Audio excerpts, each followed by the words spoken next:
تصور کریں کہ ایک کاغذ کا ٹکڑا ہے اور اس کاغذ میں اتنی طاقت ہے کہ یہ ملک کے سب سے بڑے جنرل کو ہدایت دے سکتا ہے۔ بالکل۔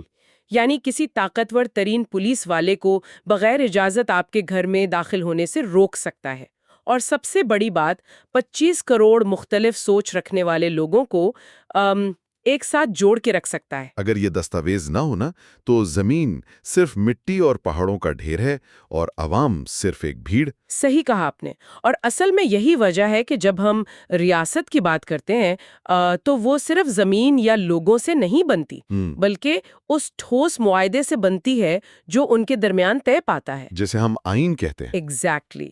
بنا اس معاہدے کے طاقتور ہمیشہ کمزور کو کھا جائے گا اور ریاست کا جو پورا نظام ہے وہ درہم برہم ہو جائے گا۔ تو آج کے اس ڈیپ ڈائیو میں ہم پاکستان کے 1973 کے آئین کی انہی بنیادی اینٹوں کا جائزہ لے رہے ہیں، یعنی آرٹیکل 1 سے لے کر 7 تک، اور ہمارا مقصد انہیں کسی خشک قانونی کتاب کی طرح پڑھنا نہیں ہے۔ ہاں، کیونکہ وہ تو بہت بورنگ ہو جائے گا۔ بالکل، بلکہ ہم یہ سمجھنے کی کوشش کریں گے کہ یہ ابتدائی شاخیں دراصل اس ملک کا ڈی این اے کیسے بنتی ہیں۔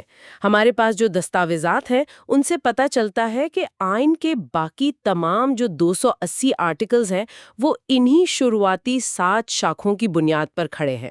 رائٹ، یہ صرف انٹروڈکٹری نہیں ہے، یہ پوری فاؤنڈیشن ہے۔ تو چلیے اس سفر کا آغاز ریاست کے وجود اور اس کی سرحدوں سے کرتے ہیں۔ اگر میں کہوں کہ آئین ایک گھر ہے تو آرٹیکل 1 اس گھر کی 4 دیواری طے کرتا ہے۔ صحیح، یہ انالوجی بالکل درست ہے۔ دیکھیں، آرٹیکل 1 بنیادی طور پر پاکستان کو ایک وفاق یعنی فیڈریشن قرار دیتا ہے۔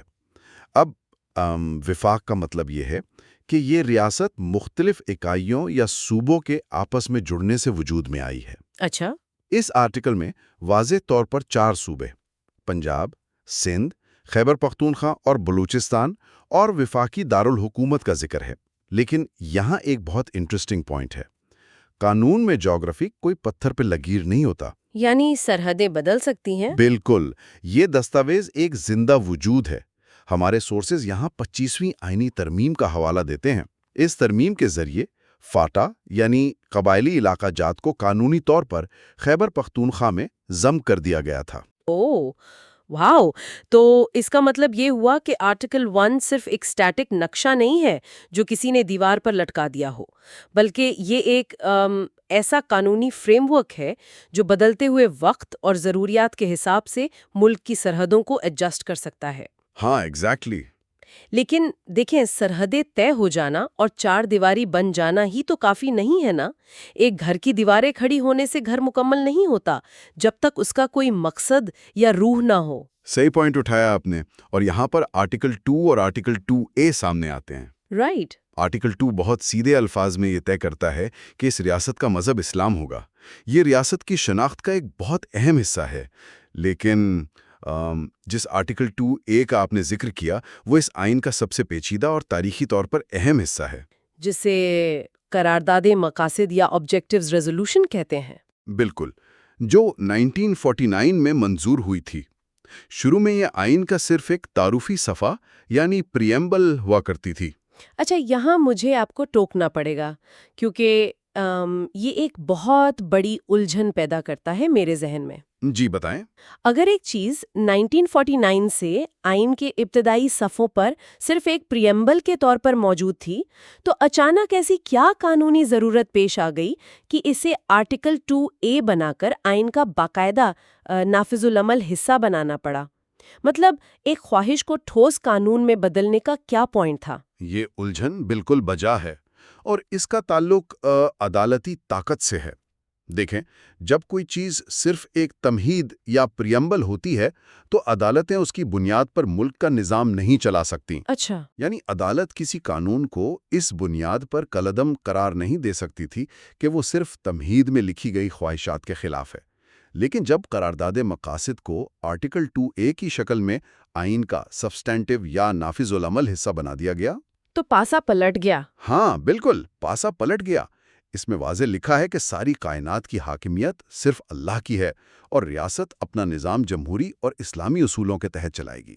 تو یعنی پہلے عدالت کہتی تھی کہ یہ صرف ایک مقصد ہے، ہم اسے قانون کے طور پر استعمال نہیں کر سکتے، لیکن اب عدالت باقاعدہ یہ کہہ سکتی ہے کہ پارلیمنٹ کا بنایا ہوا کوئی قانون آرٹیکل 2A کے اصولوں سے ٹکراتا ہے، اس لیے ہم اسے فارغ کر رہے ہیں۔ ایگزیکٹلی اس ایک تبدیلی نے عدالتوں کو ایک بہت بڑا پیمانہ دے دیا۔ اب حاکمیت اور جمہوری اصول صرف خوبصورت الفاظ نہیں رہے، بلکہ وہ آئینی ڈھانچے کا ایک ایسا حصہ بن گئے جس پر عدالتی فیصلے سنائے جا سکتے ہیں۔ یہ سچ میں ایک بہت گہرا نقطہ ہے۔ تو ٹھیک ہے، گھر کی 4 دیواری آرٹیکل 1 نے بنا دی، گھر کا ماحول اور مقصد آرٹیکل 2 اور 2A نے طے کر دیا۔ صحیح۔ لیکن اب سوال پیدا ہوتا ہے ان لوگوں کا جو اس گھر کے اندر رہتے ہیں۔ طاقتور ریاست بن تو گئی، لیکن کیا یہ اینٹی اپنے ہی شہریوں کو دبا سکتی ہے؟ اور یہیں پر ہم آرٹیکل 3 اور آرٹیکل 4 کے میدان میں داخل ہوتے ہیں۔ آرٹیکل 3 تو چلو ہر قسم کے استحصال یا ایکسپلائٹیشن کو روکنے کی بات کرتا ہے، لیکن آرٹیکل 4 پر آ کر دستاویز کا زور بہت بڑھ جاتا ہے۔ وہ کیسے؟ کیونکہ آرٹیکل 4 آئین کی روح ہے۔ یہ قانون کی حکمرانی یعنی رول آف لا کی ضمانت دیتا ہے۔ یہ بہت صاف الفاظ میں کہتا ہے کہ پاکستان میں موجود ہر فرد کو، چاہے وہ شہری ہو یا باہر سے آیا ہوا کوئی اور شخص، صرف اور صرف قانون کے مطابق ٹریٹ کیا جائے گا۔ رائٹ۔ کسی کی جان، آزادی یا جائیداد کے خلاف کوئی بھی ایسا قدم نہیں اٹھایا جا سکتا جس کی قانون میں واضح اجازت موجود نہ ہو۔ آپ دیکھیں، اگر میں اسے گراؤنڈ ریالٹی پہ دیکھوں تو یہ مجھے بالکل ایک سپورٹس میچ کی طرح لگتا ہے۔ مثال کے طور پر ایک فٹ بال میچ ہے، اس میں ریفری کے پاس گراؤنڈ کی سب سے زیادہ طاقت ہوتی ہے۔ اس کے پاس سیٹی ہے، ریڈ کارڈز ہیں۔ بالکل۔ لیکن کیا ریفری اچانک اپنی مرضی سے کسی کھلاڑی کو باہر نکال سکتا ہے جب تک اس کھلاڑی نے گیم کے رولز کے تحت کوئی طے شدہ فاؤل نہ کیا ہو؟ نہیں نکال سکتا نا۔ صحیح بات ہے۔ تو یہاں ریاست وہ ریفری ہے، اور آرٹیکل 4 وہ اصول ہے جو اس طاقتور ریفری کے ہاتھ باندھ دیتا ہے کہ بنا قانون کی کتاب میں لکھے تم کسی کو ہاتھ نہیں لگا سکتے۔ یہ تجزیہ بہت زبردست ہے۔ ریاست عوام کے معاملات میں آربیٹری یا بے مہار مداخلت نہیں کر سکتی، لیکن اس میچ اور ریاست میں ایک چھوٹا سا فرق ضرور ہے۔ اور وہ کیا؟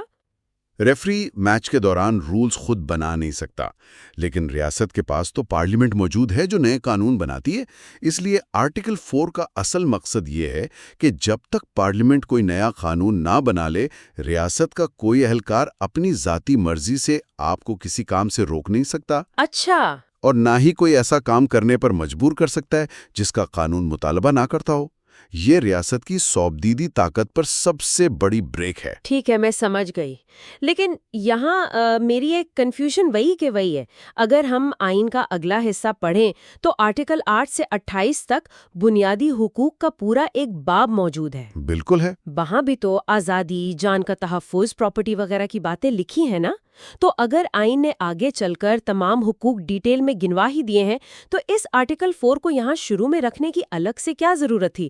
یہ ایک ہی بات کو ریپیٹ کرنے والی بات نہیں لگتی؟ بظاہر یہ ایک جیسا لگتا ہے، لیکن ان دونوں ڈھالوں میں نا بہت بڑا فرق ہے۔ بنیادی حقوق جو ہیں وہ محسوس اور طے شدہ ہیں۔ مثال کے طور پر بولنے کی آزادی، موومنٹ کی آزادی، مذہب کی آزادی۔ لیکن ذرا سوچئے، اگر دنیا میں کوئی ایسی نئی تبدیلی آتی ہے جس کا تصور 1973 میں آئین لکھنے والوں کے ذہن میں تھا ہی نہیں، جیسے آج کے دور میں انٹرنیٹ یا ڈیجیٹل پرائیویسی کا مسئلہ؟ بالکل۔ آئین میں ایکسپلیسٹلی ڈیجیٹل ڈیٹا کی آزادی کا کوئی بنیادی حق نہیں لکھا۔ تو اگر کل کو ریاست کسی شہری کا فون بنا کسی قانون کے ضبط کرنا چاہے تو وہ شہری عدالت میں جا کر کیا کہے گا؟ پھر تو وہ پھنس جائے گا، کیونکہ بنیادی حقوق میں یہ نہیں لکھا۔ ایگزیکٹلی۔ اور یہاں آرٹیکل 4 ایک بلینکٹ کور یا چھتری کا کام کرتا ہے۔ آرٹیکل 4 ریاست کے سامنے کھڑا ہو کر کہتا ہے کہ چونکہ آئین یا کسی قانون میں اس شہری کا فون چیک کرنے کی کوئی واضح اجازت موجود نہیں ہے، اس لیے آپ اسے ہاتھ نہیں لگا سکتے۔ او واو! یعنی آرٹیکل 4 ایک عام تحفظ ہے جو ہر اس چیز پر لاگو ہوتا ہے جسے بنیادی حقوق کور نہیں کرتے۔ یہ ایبسولوٹ گارنٹ ہے کہ آپ کی زندگی میں مداخلت صرف قانون کے ذریعے ہی ہوگی۔ کمال ہے۔ یعنی آرٹیکل 4 ایک ایسی ڈھال ہے جو اس وقت بھی عوام کو بچاتی ہے جب باقی تمام طے شدہ قوانین خاموش ہوں۔ یہ ریاست کے ہاتھ قانون کی زنجیر سے باندھ دیتا ہے۔ بالکل۔ لیکن اب ایک اور بات ہے۔ اگر ریاست اپنے ہاتھ اس طرح باندھ رہی ہے اور شہری کو اتنا بے پناہ تحفظ دے رہی ہے تو اس سماجی معاہدے میں شہری پر بھی تو کوئی ذمہ داری آتی ہوگی نا؟ یہ طاقت کا فلو ایک طرفہ تو نہیں چل سکتا۔ قطعی نہیں، اور یہی وجہ ہے کہ ان حقوق کے فوراً بعد آئین کا آرٹیکل 5 آتا ہے۔ رائٹ۔ یہ آرٹیکل قرار دیتا ہے کہ ریاست کے ساتھ وفاداری اور آئین اور قانون کی اطاعت ہر شہری کا بنیادی فرض ہے۔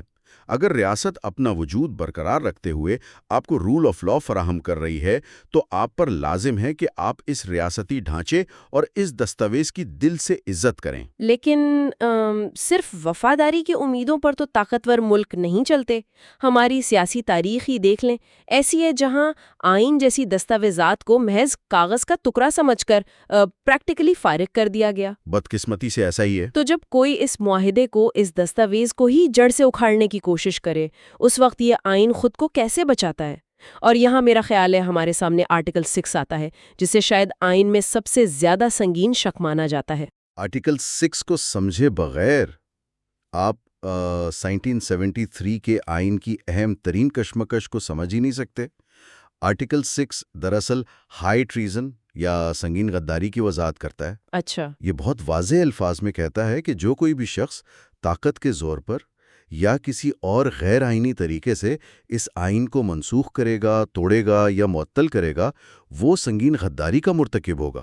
اور بات یہاں ختم نہیں ہوتی۔ اور کیا ہے اس میں؟ جو شخص ایسے کسی غیر آئینی عمل میں مدد کرے گا یا اس کی حمایت کرے گا نا، وہ بھی برابر کا مجرم ٹھہرائے گا۔ صحیح۔ آپ نے جو طاقت کے زور پر اور معطل کرنے کی بات کی، اس کا حوالہ تو ہماری تاریخ میں بہت واضح ہے، لیکن میں اس شک کو آج کے ماڈرن دور کی ایک مثال سے دیکھتی ہوں۔ جیسے کسی حساس کمپیوٹر سسٹم کا اپنا ایک سخت اینٹی وائرس پروگرام ہوتا ہے۔ ہاں بالکل۔ وہ بچانے کے لیے خود ہی اعلان کر رہا ہے کہ جو مجھے توڑے گا میں اسے سب سے بڑی سزا دوں گا۔ یہ اینٹی وائرس اور امیون سسٹم والی مثال یہاں بالکل ٹھیک بیٹھتی ہے، کیونکہ آرٹیکل 6 صرف ایک قانون نہیں ہے، بلکہ یہ آئین کا اپنا سیلف ڈیفنس میکینزم ہے۔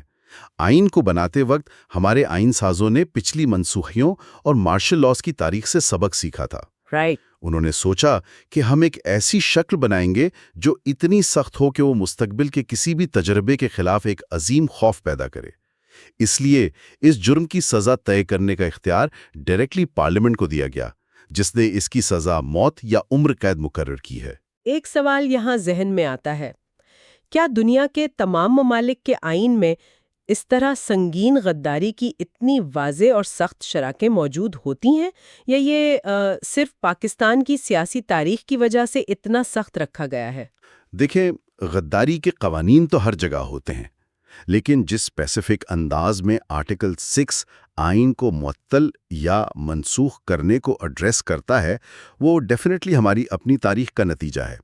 انہوں نے راستہ اس قدر بند کیا ہے کہ آئین نے اپنے ہی اداروں کو بھی اس جرم کو جائز قرار دینے سے سختی سے روک دیا ہے۔ ویٹ، یعنی سپریم کورٹ بھی اس عمل کو ویلڈ قرار نہیں دے سکتی؟ ایگزیکٹلی۔ آئین نے کلیئر کر دیا ہے کہ ملک کی سب سے بڑی عدالت بھی کسی شخص کے اس غیر آئینی اقدام پر قانونی مہر نہیں لگا سکتی۔ یہ شک اس آئین کی بقا کا حتمی اعلان ہے۔ واہ! آئین نے اپنی سرحدوں کو واقعی تمام افراد اور اداروں دونوں سے محفوظ کر لیا ہے۔ یہ ثابت کرتا ہے کہ آئین ملک کی اعلیٰ ترین دستاویز ہے اور کسی کی ذاتی طاقت اس پر حاوی نہیں ہو سکتی۔ بالکل۔ تو اس ساری بحث کے درمیان ایک لفظ ہے جو بار بار گھوم کر واپس آ رہا ہے، اور وہ ہے ریاست۔ اب ہم ان ابتدائی آرٹیکلز کے آخری پڑاؤ یعنی آرٹیکل 7 پر آ گئے ہیں۔ آخر آئین کی نظر میں یہ ریاست ہے کیا؟ کیونکہ عام طور پر عوام کے ذہن میں تو بس فوج، پولیس یا وزیر اعظم ہی ریاست ہوتے ہیں۔ اور یہی وجہ ہے کہ آرٹیکل 7 آئین میں ریاست کی بہت ہی بنیادی اور تکنیکی تعریف کرتا ہے۔ جب قانون میں کہیں بھی ریاست لفظ استعمال ہوتا ہے نا، تو اس کا مطلب صرف حکومت نہیں ہوتا۔ تو اس میں اور کون شامل ہے؟ اس میں وفاقی حکومت، وفاقی پارلیمنٹ، صوبائی حکومتیں، صوبائی اسمبلیز اور تمام مقامی حکام شامل ہیں۔ آسان الفاظ میں، ہر وہ ادارہ جس کے پاس آپ پر ٹیکس لگانے کا یا آپ پر لاگو ہونے والا قانون بنانے کا اختیار ہے، وہ ریاست ہے، چاہے وہ آپ کے شہر کی کوئی میونسپل کمیٹی ہی کیوں نہ ہو۔ اچھا، اس کا مطلب ہے کہ جب ہم نے پہلے آرٹیکل 4 کی بات کی تھی جو شہریوں کو ریاست کی آربیٹری طاقت سے بچاتا ہے، تو وہ صرف وزیر اعظم سے نہیں بچاتا بلکہ ٹیکس لگانے والے ہر چھوٹے بڑے ادارے کو پابند کرتا ہے کہ وہ قانون کے دائرے میں رہ کر کام کریں۔ صحیح پکڑا آپ نے۔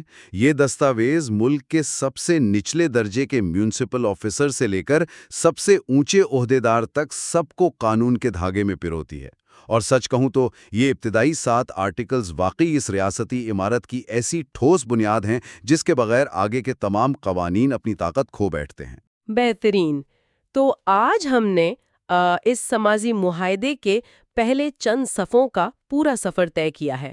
ہم نے آرٹیکل 1 کے جغرافیائی میپ سے شروعات کی جو ہم نے دیکھا کہ بدل بھی سکتا ہے، پھر آرٹیکل 2A میں چھپی اس تاریخی کشمکش کو سمجھا جس نے ایک عام خواہش کو عدالت میں نافذ العمل قانون بنا دیا۔ بالکل۔ اس کے بعد ہم نے آرٹیکل 4 کے ذریعے ایک شہری کو ریاست کے بے مہار اختیارات سے بچانے والی حتمی چھتری کو دیکھا، اور پھر آرٹیکل 6 کی سخت ترین شق کے ذریعے آئین کے مدافعتی نظام یعنی اس اینٹی وائرس کو دیکھا جو کسی کو بھی اس آئین کو توڑنے کی اجازت نہیں دیتا۔ آج کی گفتگو نے ان بنیادی کانسیپٹس کو واقعی بہت کلیئر کر دیا ہے۔ لیکن اس سفر کے اس مقام پر پہنچ کر ایک بہت اہم بنیادی سوال دوبارہ جنم لیتا ہے۔ دیکھیں، آج ہم نے دیکھا کہ آرٹیکل 6 آئین کو ریاست کے طاقتور لوگوں سے بچانے کی اعلیٰ ترین ڈھال ہے، لیکن ذرا سوچئے گا، عوام کے پاس کیا آلہ ہے؟ یہ بہت انٹرسٹنگ پوائنٹ ہے۔ اگر ریاست آرٹیکل 4 کے پابند رہتے ہوئے بھی باقاعدہ پارلیمنٹ سے قانون پاس کروا کر ایک عام شہری کی روزمرہ آزادی یا حقوق چھیننا چاہے تو شہری کو بچانے والی حتمی ڈھال کون سی ہوگی؟ جب قانون خود ہی ظلم بن جائے تو آئین عوام کو کیسے بچاتا ہے؟ وہ ڈھال ہے ہمارے بنیادی حقوق جو آرٹیکل 8 سے لے کر 28 تک پھیلے ہوئے ہیں۔ ذرا غور کیجئے گا کہ اگر خود قانون ساز ادارے کوئی ذاتی آزادی چھیننے والا قانون پاس کر دیں تو آئین کس طرح اس قانون کو پیدا ہوتے ہی ختم کر دیتا ہے۔ اسی دلچسپ ٹکراؤ اور عوام کی اصل طاقت کو ہم اپنے اگلے ڈیپ ڈائیو میں کھوجیں گے۔ تب تک کے لیے قانون اور طاقت کے اس توازن پر غور کرتے رہیے۔